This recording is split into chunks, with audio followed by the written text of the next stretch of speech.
So this short video is to go over a acceptable condition that may appear to be a non-conformance with the second shot. Inside this pocket and this pocket only, you can see two shiny spots coming through the TPU.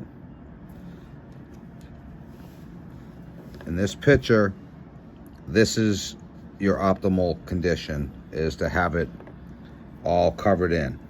However, this is not the steel braided cable poking through the TPU, as we've had issues with the actual cable in this area. What this area is actually solder that is too high from the circuit board, from the manufacturer of the circuit board. Our customer knows of this issue and is working with the manufacturer of the circuit board to lower this height of the solder so it does not create this condition. But this condition, only in this area only, is acceptable.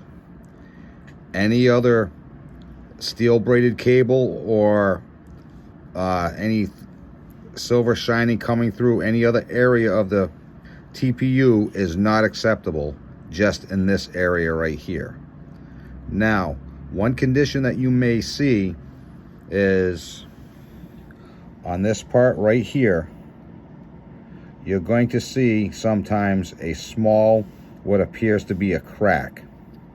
What this is the solder being too high, just as over here, but not as high as in this condition. So a thin membrane of the TPU was able to cover it, but it's very thin.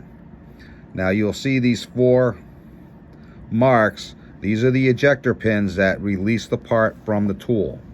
And because of this area right here and in right here can become extremely paper thin, you may see a small, what appears to be crack. This is an acceptable condition, because again, what this is a much better version of this extreme case, but this right here is acceptable. So over here, if you do find this on second shot, or sometimes you may see it on third shot, even though it's a second shot defect, this is an acceptable condition.